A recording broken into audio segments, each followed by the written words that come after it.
So Ed, it's been a few months now. Yeah. How are you settling into Cornerstone? Few months, I suppose it is really, yeah. I suppose they say time flies when you're having fun. It's true. Sounds a bit corny really, but in my first week, I felt settled. As soon as you get on the coffee run, as soon as you start engaging in the office banter, got put on the team WhatsApp chat. Now that is brutal at times, but it all sort of helped to settle in.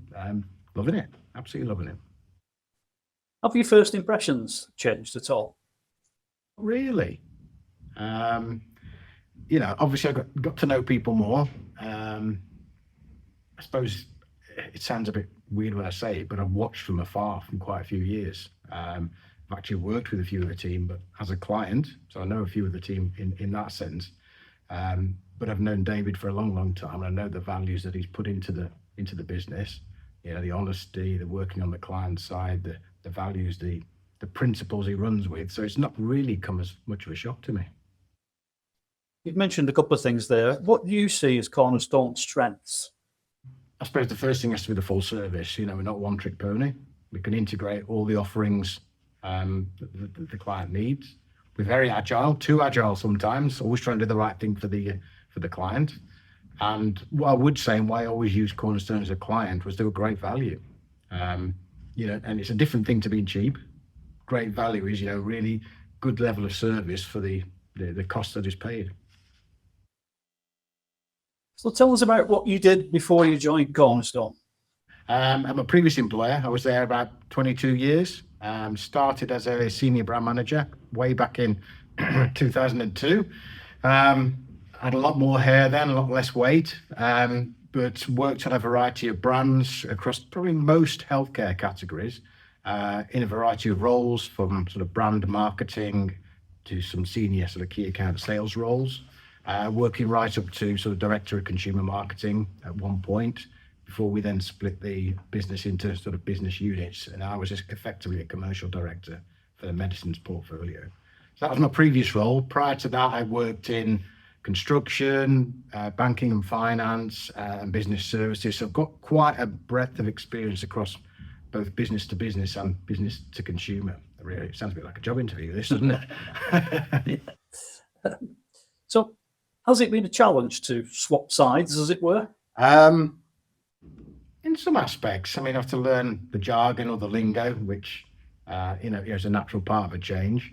I'm a bit of an IT dinosaur, much to David's amusement. I think he called me granddad the other day, which got a laugh around the table. But in many ways, there are no sides.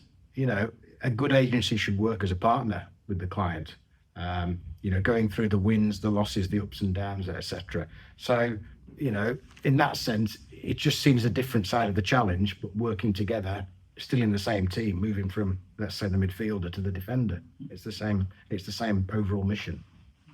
So tell us how you're using your previous experience to influence what we do now.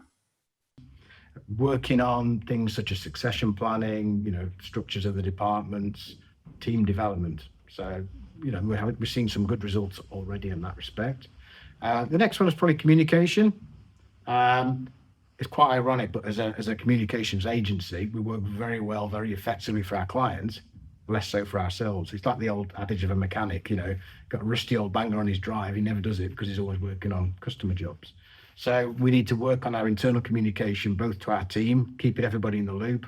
Everyone knows what's going on, but also taking the time to stop and listen to the team.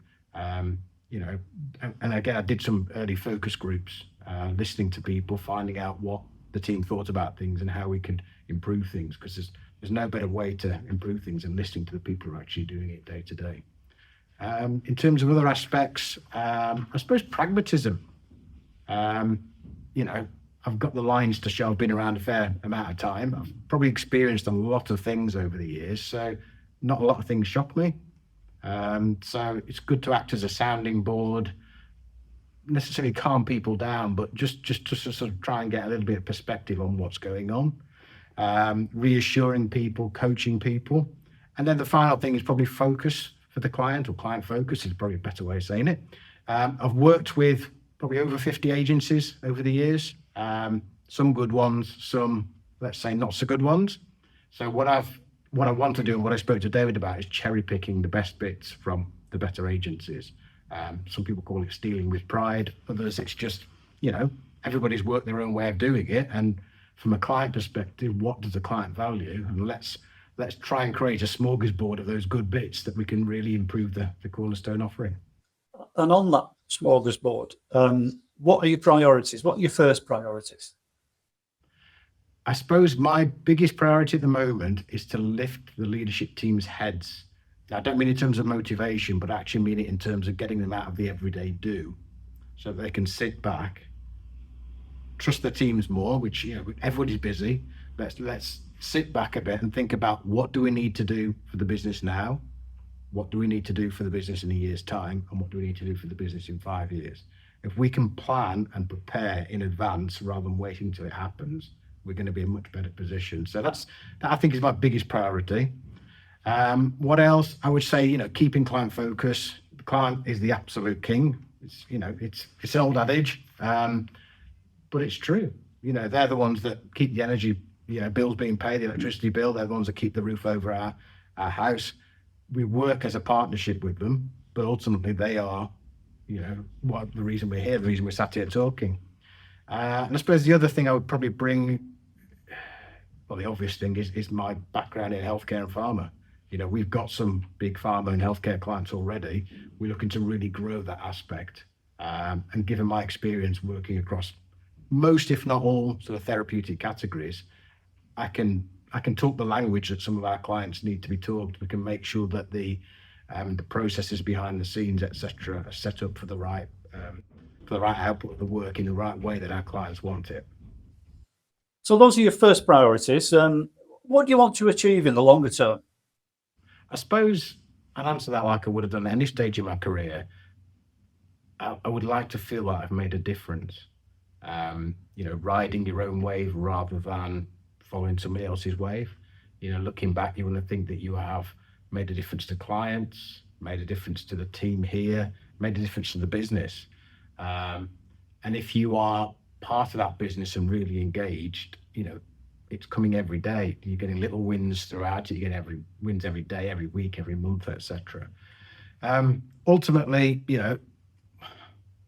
I suppose one thing to say, bringing it back to the short term, is I do know on the project books at the moment, there are some potentially career-defining briefs in that are going to affect people's lives. And, in 5 years' time, in 6, 7, 8, 9, 10 years' time, me thinking back, saying, I was part of that.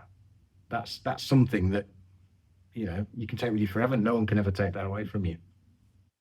You just mentioned the 5-year timescale there. Where do you see Cornerstone 5 years' time? Physically, we won't be sat here. I think we are very full in terms of the office space. I think without hybrid working, we'd feel like sardines in a tin. And we are going places, without revealing anything. Some of the plans that we've got in place for the next 5 years, Cornerstone, as its current entity, won't exist. It will be a Cornerstone group of companies, which will be fully integrated and offering a different service to certainly our current clients and clients we haven't got yet. Thank you, Ed. And finally, before we sign off this morning, tell us a fun fact about yourself. Okay, I won't give you one, I'll give you 3, but one won't necessarily be the truth. Let's just say that, okay? So the first one, I've got a collection of getting on for 200 coins, mainly 50p's and 20p's at home, but all different designs.